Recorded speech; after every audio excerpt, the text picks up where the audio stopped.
Hey guys, welcome back to my channel. मैं हूं प्रीति और आज हम बात करने वाले हैं एक साउथ कोरियन हॉरर फिल्म के बारे में जिसका नाम है Mui the legend of a portrait. ये फिल्म रिलीज हुई थी 2014 में and this film is directed by Tae Kyung Kim. ये कहानी है एक वियतनामीज लेजेंड मुई के बारे में, एक कास्ट पोर्ट्रेट के बारे में और यून ही के बारे में जो एक राइटर है। अपने नेक्स्ट किताब के लिए वो इसी लेजेंड को एक्सप्लोर करने की डिसाइड करती है।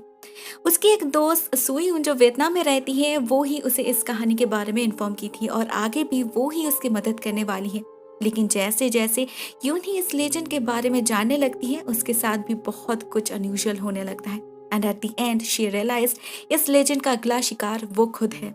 लेकिन उसके साथ ऐसा क्या हुआ जिससे वो इस जाल में फंस गई और इस जाल से आखिरकार वो निकल पाती है या नहीं, यही है इस फिल्म की कहानी। इस फिल्म की IMDb रेटिंग है 5.9 आउट ऑफ 10 और 81% गूगल यूजर ने इसे लाइक किया है। तो चलिए दोस्तों शुरू करते हैं आज की इस वीडियो को। कहानी के बिल्कुल स्टार्टिंग में हम एक लेडी को देखते हैं जो किसी से भाग रही थी, एक काले साये से। उसे आईने में भी अपनी परछाई की जगह वो ही काला साया नजर आ रही थी और अचानक से ही बिल्कुल धुएं की तरह ये साया उसके बिल्कुल सामने आ जाती है। इसके बाद हमें और कुछ दिखाई नहीं देती, बस उनकी चिल्लाने की आवाज गूंजती रहती है। नेक्स्ट सीन में हम इस कहानी की मेन कैरेक्टर यूनही से मिलते हैं। यूनही कोरिया में रहती है, अपने आप को as a famous writer establish करना चाहती है, मगर आजकल उसकी किस्मत ही उसकी साथ नहीं दे रही। उसने लास्ट किताब लिखी थी 3 साल पहले, बस उसके बाद से ही वो आइडिया ब्लॉकेज से गुजर रही है। कितना भी कोशिश क्यों न कर ले उसे कंटेंट ही नहीं मिल रहा। फाइनली एक दिन उसे एक दोस्त सुयुन का कॉल मिलता है। सुयुन कभी उसकी बहुत अच्छी दोस्त हुआ करती थी, मगर 3 साल पहले वो कोरिया छोड़कर वियतनाम में शिफ्ट हो गई और उनकी दोस्ती भी टूट गई। उस दिन बहुत दिनों के बाद उससे बात करके यूनी को थोड़ा सा अजीब तो लगता है, लेकिन उसे अपने अगले किताब के लिए कहानी भी मिल गई थी। उसके एडिटर ने उसे ऑलरेडी लास्ट वार्निंग दे चुके हैं, जल्द से जल्द यूनी को कोई स्टोरी ढूंढ निकालना पड़ेगा, नहीं तो वो कॉन्ट्रैक्ट तोड़ देगा और उसके साथ साथ यूनी का फेमस बनने का सपना भी टूट जाएगा। स्यून ने उसे इस लेजेंड के बारे में थोड़ा बहुत इन्फॉर्मेशन ऑलरेडी भेज दिया है। उन्हें देखकर यूनी और भी ज्यादा एक्साइटेड फील कर रही है। बाकी की स्टोरी जानने के लिए उसे खुद वियतनाम जाना होगा, वहाँ के लोगों से मिलना होगा, बात करनी होगी। समय बहुत कम है तो वो बस कुछ ही दिनों में निकलने वाली है, मगर निकलने से पहले वो अपने 2 दोस्तों से मिलने जाती है, सुजिन और जिनहू। ये लोग कपल है और सुयून के बाद बस यही तो है जिससे वो कभी कभी मिल लेती है। सून जी उसे अपना कैमरा भी देती है, लेकिन वो लड़की शायद सुयून को कुछ ज्यादा पसंद नहीं करती, एटलीस्ट उसके बातों से तो वही लग रहा था। एनीवे सुयून ही नेक्स्ट डे ही पहुंच जाती है वियतनाम में और उसे रिसीव करने आती है सुयून। उसे देखकर यून ही तो बिल्कुल चौंक जाती है। इन 3 सालों में वो बिल्कुल बदल चुकी है, पहले से काफी ज्यादा स्मार्ट और कॉन्फिडेंट लग रही है। वो यून को बहुत ही प्यार से गले लगाती है, मगर यून ही जैसे उसे इस रूप में एक्सेप्ट ही नहीं कर पा रही थी। एयरपोर्ट से घर जाते वक्त सुयुन उसे मुई के बारे में कहानी सुनाती है। ये एक बहुत ही अनफॉर्चुनेट लड़की की कहानी है जिसे रॉन्गफुली मर्डर किया गया, तो मरने के बाद वो एक वेंजफुल स्पिरिट बन गई और दोषियों को सजा देने लगी। गांव में बात फैल गई कि मुई की स्पिरिट लोगों की जान ले रही है, तो कुछ मॉन्क्स मिलके उसके आत्मा को एक पेंटिंग के अंदर सील कर दिया, जो असल में उसी की पोर्ट्रेट है, और इस कर्स्ड पोर्ट्रेट को एक सिक्योर जगह में बंद कर दिया। ये बात 100 साल पुरानी है, लेकिन कुछ साल पहले ही किसी ने उसके इस तस्वीर को बाहर निकाल दिया और ये कर्स फिर से शुरू हो गया। सुयून एक प्रोफेसर कीम के लिए ट्रांसलेटर का काम करती थी। उन्हें इन सब लेजेंड कर्स्ड ऑब्जेक्ट्स के बारे में बहुत नॉलेज था और उनसे ही सुयून को मुई के बारे में पता चला है। वियतनाम में लोगों के बीच इस कर्स को लेकर बहुत कंफ्यूजन है। कोई कहता है जो कोई भी अपने फ्रेंड को, अपने प्रेमी को बिट्रे करेगा, ये शाप उस पर ही लगेगा, बट ऑफ कोर्स इतना इजी तो नहीं है ये। उसे जगाने के लिए कुछ तो करना ही पड़ता है। इसके अलावा भी ये शाप काम कैसे करता है, विक्टिम के साथ फाइनली क्या होता है, यह सब कुछ तो सुइन को नहीं पता। उसे सिर्फ इतना पता है कि इस शाप को किसी पूर्णिमा के दिन कास्ट किया जाता है और अगले 15 डेज तक इसका असर कंटिन्यू होता है। अभी भी गांव में जो एल्डरली पर्सन्स रहते हैं वो लोग मानते हैं ये शाप बहुत ही खतरनाक है। अगर किसी ने गलती से भी मुई को जगाया तो उसका अंजाम बहुत भयानक होगा। सुयन यून ही को मुई के घर दिखाने भी ले जाती है। कि उन्हीं को पता चलता है कैसे बचपन से ही मुई को ऑपरेशन का शिकार होना पड़ा था। सिर्फ इसलिए कि वो लो कास्ट से बिलोंग करती थी, गांव के सारे लोग उससे दूर दूर रहा करते थे, उसे घिन भरे नजरों से देखा करते थे। मगर एक दिन गांव में एक आर्टिस्ट आया, नुएन, जो बहुत अच्छा पोर्ट्रेट बनाता था। उसने मुई की भी पोर्ट्रेट बनाना शुरू किया, लेकिन इस प्रोसेस में उसे मुई से प्यार हो गया। उन लोगों ने कुछ दिन एक साथ बिताए, मगर नुएन तो बस कुछ ही दिन का मेहमान था। उसे अपने दुनिया में लौटना था, अपने फियांसे के पास। लेकिन जाने से पहले वो मुई को अपनी अंगूठी दे जाता है, अपने निशानी के तौर पे। वो लोग एक दूसरे से दूर तो थे, मगर उनका प्यार बरकरार था। उधर नुएन के फियांसे को जब इस बारे में पता चला तो वो गांव में बात फैलाने लगी कि मुई एक विच है, जो अपने खूबसूरत चेहरे से गांव के आदमियों पर काला जादू करती है। सिर्फ इतना ही नहीं, एक दिन वो इसी घर में आकर कुछ लोगों की मदद से मुई का पैर तोड़ दिया और उसके चेहरे को एसिड से जला दिया। इससे अच्छा तो ये था वो लोग उसे जान से ही मार देते, मगर उन लोगों ने उसे जिंदा छोड़ दिया इस हालत में तड़पने के लिए। इस सबसे अनजान नुएन जब अपने प्रेमिका से मिलने आया तो मुई अपनी बदसूरती नुएन को दिखा नहीं पाई। नुएन को लगा मुई उसे भुला चुकी है, तो वो भी अपने फियांसे से शादी कर ली। मुई को जब इस बारे में पता चला तो उसने भी बदला लेने की सोच के साथ सुसाइड कर ली, और वो भी एक पूर्णिमा की रात थी। यून ही को ये घर अच्छी तरह से देखना था और फोटोज भी क्लिक करनी थी, तो वो पूरे घर में घूमने लगी और सुयुन बाहर उसके लिए वेट करने लगी। यून ही को इस घर के एक कोने में मुई का एक पोर्ट्रेट मिलता है, जिसको वो अपने कैमरा में क्लिक कर लेती है। बस यहाँ पर और कुछ नहीं था, तो वो लोग घर लौट जाते हैं। घर में सुयुन अपने दोस्त को उसके पास मुई के बारे में जितने भी सारे डॉक्यूमेंट्स थी सब कुछ दे देती है, और वो खुद जाती है पेंटिंग करने। ये उसका एक नया शौक है, पता नहीं वो दिन भर क्या पेंट करती रहती है। उस कमरे में तो वो यून ही को भी जाने नहीं देती। नेक्स्ट डे वो लोग प्रोफेसर किम के कॉलेज में जाते हैं। वो तो कोरिया में लौट चुके हैं, उनसे मिलना तो पॉसिबल नहीं होगा, मगर उस कॉलेज में शायद उसका कुछ डॉक्यूमेंट्स अभी भी रह जाए। इसी होप के साथ वो लोग कॉलेज में तो जा पहुंचते हैं, मगर यहाँ पर जो रिसेप्शनिस्ट थी बीएड, वो काफी रूड थी।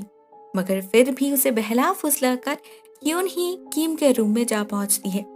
वहां पर उसे एक किताब मिलती है जो उसके बहुत काम आ सकती थी। उससे उसे पता चलता है इस कर्स्ड पिक्चर को जिस मंदिर में छुपाया गया था, वहां पर वर्ल्ड वॉर 2 के समय एक सोल्जर ने हमला कर दिया और वहां पर मौजूद मॉन्क्स को मारकर उस पोर्ट्रेट को वहां से बाहर निकाला। कहा जाता है उस पोर्ट्रेट के सीने पर एक पिन चुभाकर उस कर्स को सील किया गया था, मगर उस जापानी सोल्जर ने तो उस पिन को भी हटा दिया, तो मुई की आत्मा फिर से फ्री हो गई। उसके बाद उस पिक्चर का क्या हुआ किसी को भी नहीं पता, मगर जब यून ही कहती है उसने मुई के घर में वो पोर्ट्रेट देखी थी, तो सुयुन बिलीव ही नहीं करती, क्योंकि ऐसा पॉसिबल ही नहीं है।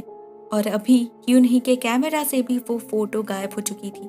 मगर उसी कैमरा में फोटोज चेक करते वक्त सुइन को जीहोन और सुजिन की एक तस्वीर दिखती है, जिसे देखकर वो बहुत दुखी हो जाती है। यहाँ पर हमें पता चलता है वो कभी जीहोन से प्यार किया करती थी और शायद अभी भी वो उसके मन में है। ये बात यूनही को पता था और सिर्फ इसीलिए वो इतने दिनों से उनके बारे में कुछ नहीं बताई थी। लेकिन रात में जब वो लोग एक बार में जाते हैं, वहां पर सुइन एक लड़के के साथ बहुत एंजॉय करती है। इसे देखकर आउट ऑफ जेलसी यूनही को लगता है उसने कोरिया में अपने दोस्तों से सुइन के बारे में जो कुछ भी सुनी थी, सभी र्यूमर्स बिल्कुल सच है। ये लड़की ही कैरेक्टरलेस है। इवन गुस्से में वो सुयुन को बहुत भला बुरा भी कह देती है, जो शायद सुयुन डिजर्व ही नहीं करती। वो हमेशा से ही एक बहुत ही अच्छी दोस्त रही है। ये तो यून ही थी जो उसके बारे में हमेशा गलत सोचती थी। लेकिन इस घर में आने के बाद से ही पता नहीं क्यों यून ही को बहुत ज्यादा नाइटमेयर्स आने लगे थे। कभी वो काले साये को देखती है, कभी वो उस लड़की को देखती है जिसका चेहरा जला हुआ है, और कभी तो उसे अपने सपने में सुयुन दिखाई देती है जो एक एसिड के बोतल लेकर उसके चेहरे को जलाने आ रही है। लेकिन ये सब तो सिर्फ एक सपना ही था, इसमें कोई भी असलियत नहीं है। लास्ट कुछ दिनों में यूनही को ये तो पता चल चुका है कि इस कर्स को कोई भी यूज कर सकता है अपना रिवेंज लेने के लिए, मतलब of course with proper procedure.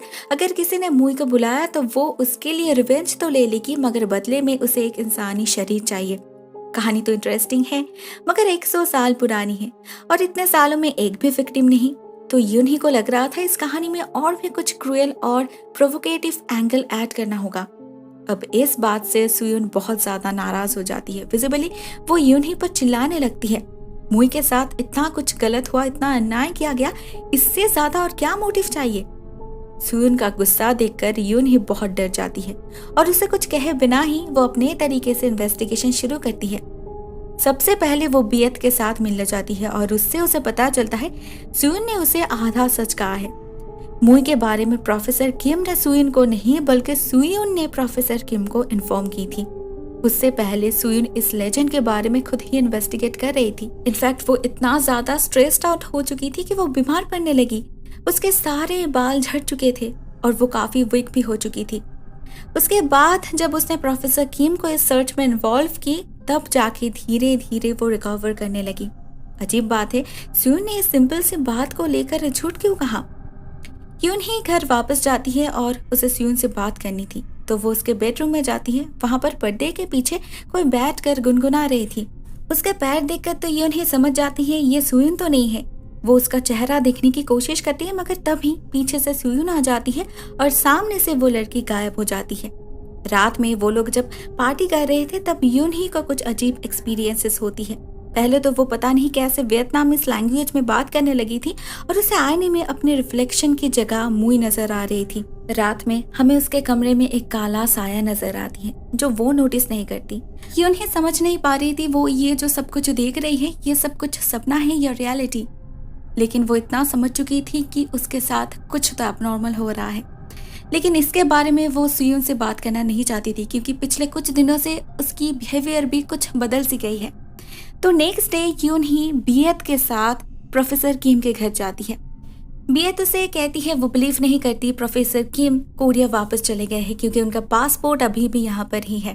वो उसे यह भी इन्फॉर्म करती है कि सुयुन ने इस कार्ड्स का एक विक्टिम भी जुगाड़ की थी। भले ही बियत को लगता है ये सब कुछ झूठ है, सुयुन ने जरूर उस लड़की को एक्टिंग करने के लिए पे किया था, मगर जब यून ही किम के घर जाती है उसे वहां पर एक वीडियो टेप मिलता है।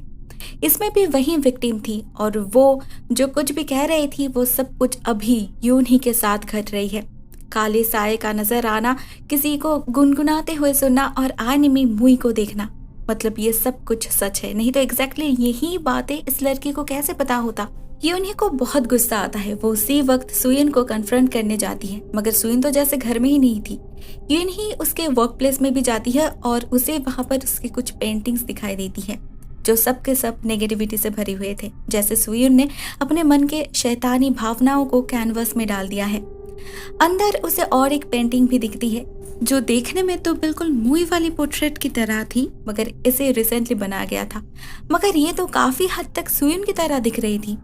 यून ही को वहां पर उसकी किताब भी मिलती है जिसे सुयुन ने बहुत ध्यान से स्टडी किया है, इवन कुछ लाइंस को मार्क भी किया है। इसे देखकर यून ही का तो चेहरा ही पीला पड़ जाता है क्योंकि ये किताब उसने सुयुन के बारे में ही लिखी थी। उसे उसके बारे में जितना कुछ पता था, जो सारे र्यूमर्स थे, सब कुछ सच या झूठ ये पता किए बिना ही जस्ट अपने किताब को और भी ज्यादा अपीलिंग बनाने के लिए यून ही ने सुयुन को बदनाम करती गई। एक्चुअली उसे लगा था सुयुन तो अभी वियतनाम में रहती है, उसे ये किताब कहाँ से मिलेगी। इवन यहाँ पे आने तक भी वो श्योर थी सुयुन कुछ नहीं जानती। हाँ, वो खुद इस वजह से थोड़ा सा गिल्टी फील कर रही थी कि उसने अपने किताब की पब्लिसिटी के लिए एक ऐसे इंसान से रियल लाइफ इंस्पिरेशन ड्रॉ की जो कभी उसे अपनी बेस्ट फ्रेंड मानती थी। मगर अभी तो लग रहा है सुयुन को हमेशा से ही सब कुछ पता था, तो अभी वो उसकी मदद क्यों कर रही है। इसका जवाब देने अचानक से वहां पर सुयुन खुद आ जाती है और वो कहती है एक कहानी तो उसके ऊपर ही लिखी गई है। हाँ, झूठ मूठ की ही सही, तो क्यों ना इस बार भी वो ही कुछ मदद कर दे। असल में ये तो सिर्फ एक बेट था। कहानी का लालच दिखाकर वो यून ही को यहाँ पर लाना चाहती थी जिससे वो उस पर ये शाप लगा सके। यूनी के साथ रिसेंटली जो कुछ भी हो रहा था वो सब कुछ इसीलिए क्योंकि वो ऑलरेडी शापित हो चुकी थी। लेकिन सुयुन ये भी कहती है वो दिल से चाहती है कि यून ही सेफली कोरिया वापस जा पाए। इसका मतलब यून ही को समझ नहीं आता और वो समझना चाहती भी नहीं क्योंकि कल ही पूर्णिमा है। पता नहीं कल क्या होगा उसके साथ। उसे जल्द से जल्द यहाँ से निकलना होगा। वो वापस जाने की तैयारी करने लगती है लेकिन फिर से उसे सुयुन रोकती है। अब जबकि यून ही उसे छोड़कर जा ही रही है तो वो और कुछ बातें भी शेयर करना चाहती है। वो उसे कहती है उसके कोरिया छोड़ने के असली कारण के बारे में। हमें पता चलता है 3 साल पहले जब वो कोरिया में रहती थी तब एक दिन जीहुन ने उसे मिलने के लिए बुलाकर अपने कुछ दोस्तों से उस पर रेप करवाया था और सुजिन के साथ मिलकर सब कुछ रिकॉर्ड किया था। उसके लिए ये तो सिर्फ एक मजाक था और सूजिन सुइन को ये सिखाना चाहती थी कि दूसरों के बीएफ पर नजर नहीं डालनी चाहिए। मगर इस सिंपल सी बात के लिए इतना घटिया तरीका। इस हादसे के बाद सुइन और कोरिया में नहीं रह पाई, यहाँ पर आकर नई जिंदगी शुरू की और इन 3 सालों में अपने आप को तैयार की। यूहिन को इस बारे में कुछ नहीं पता था। उसने तो वही लिखी जो उसने सुनी थी, लेकिन वो बहुत शर्मिंदा है। सुइन उसे अपनी रिंग देती है और उसे एक टेम्पल के बारे में बताती है जहाँ पर जाने से उसे इस कर्स के बारे में सब कुछ पता चल जाएगा। मतलब नाराजगी में सुइन ने ये कार्ड स्पेल तो कर दिया था, मगर अभी जब यून से माफी मांग रही है तो उसे भी बहुत खराब लग रहा है। तो अभी उसे लग रहा है कि शायद उसे जीने का और एक मौका देना चाहिए। लेकिन नेक्स्ट डे नींद से जागने के बाद यून ही देखती है सुइन की तबीयत बहुत खराब है।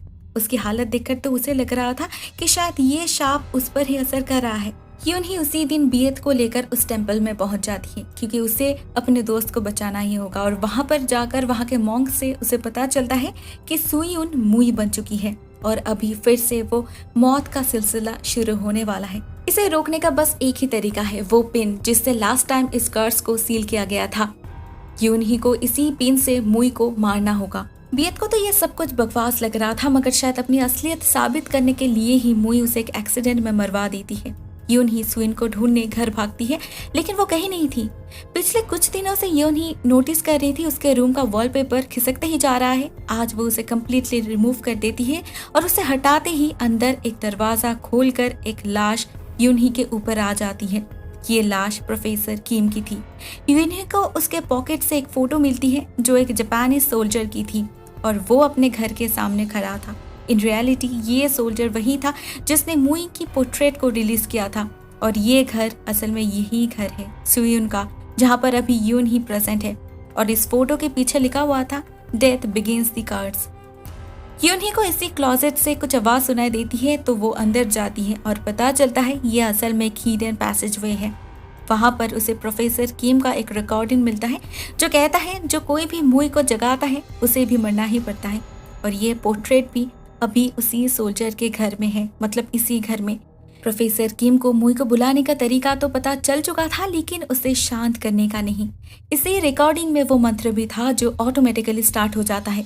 यूनी को इस पैसेज के अंत में मुई का असली पोर्ट्रेट मिल जाती है एंड शी रियलाइज्ड सुयुन ने उसे जो रिंग गिफ्ट की थी वो रिंग असल में मुई की है। धीरे धीरे ये तस्वीर जागने लगती है एंड इवेंचुअली हमें मुई का भयानक रूप देखने मिलता है। एक बहुत ही भयानक चेहरे के साथ वो एक रस्सी से लटक रही थी। उसे देखकर यून ही भागने की कोशिश करती है, मगर यहाँ पर जमीन पर सुयुन ने उसके लिए ग्लू जैसा कुछ बिछा कर रखी थी जिसपे यून ही का शूज अटक जाता है। वो हिल तक नहीं पा रही थी। मुई की आत्मा उस पर हमला करने ही वाली थी, लेकिन अचानक से ही सुयुन कहीं से उसके सामने आ जाती है और मुई की आत्मा गायब हो जाती है। उसे देखकर यून ही जल्दी से वो पिन उसके सीने पर स्टैप कर देती है। यून ही को लगा था इससे शायद ये शाप रुक जाएगा, लेकिन असलियत में सुयुन ने जानबूझकर उसे मारने दिया क्योंकि इस शाप को सफल करने के लिए उसे अपने आप को सैक्रिफाइस करना ही पड़ता। इस तरीके से वो यून ही को मुई को सौंप देती है क्योंकि उसे यून ही से अभी भी बहुत कुछ करवाना था। हम देखते हैं सुयुन गुजर जाती है और यून ही मुई से पोजेस्ड हो जाती है। पोजेस्ड यून ही कोरिया वापस जाती है और इसके बाद हमें सुयुन के असली मकसद के बारे में पता चलता है। सुयुन का असली मकसद था सुजिन और जीहुन को मारना, साथ में यून ही को तड़पाना। एग्जैक्टली यही होता है। यून ही उन्हें मिलने के लिए बुलाती है और मुई की आत्मा उन्हें मार डालती है और ऐसे ही मरने के बाद भी सुयुन का बदला पूरा होता है। दोस्तों ये कहानी तो यहाँ पर ही एंड हो जाती है, लेकिन यहाँ पर सवाल ये है सुयुन खुद भी तो ये सब कुछ कर सकती थी, फालतू में प्रोफेसर किम और बियत को क्यों मारना। अब एशियन हॉरर में ऐसे कई सारे अनसॉल्व्ड मिस्ट्रीज रह जाते हैं जिसे हमें खुद ही सुलझाना पड़ता है। इस फिल्म में मुझे जो लगता है वो ये है, वियतनाम में आने के बाद से ही सुयुन मुई को जगाने की कोशिश कर रही थी। उसे प्रोफेसर किम से मदद मिलती है, मगर जब उन्हें पता चलता है सुयुन इसे क्यों जगाना चाहती थी तो उसने जरूर उसे रोकने की कोशिश किया होगा और इसीलिए उसे मरना पड़ा। और बियत भी यून ही की मदद कर रही थी मुई को रोकने के लिए, इसीलिए उसे भी मरना ही था। और सुयुन यून ही को मारना नहीं चाहती थी, बस तड़पाना चाहती थी क्योंकि उसने उसे फालतू में बदनाम किया, अपने बेस्ट फ्रेंड को। इसीलिए उससे ही वो उन लोगों को, मतलब जीहुन और सुजिन को मार डाला। आई नो इस फिल्म में भी बहुत सारे प्लॉट होल्स हैं, still it's very entertaining. So guys फिलहाल के लिए बस इतना ही। Thank you for watching this video and Tata.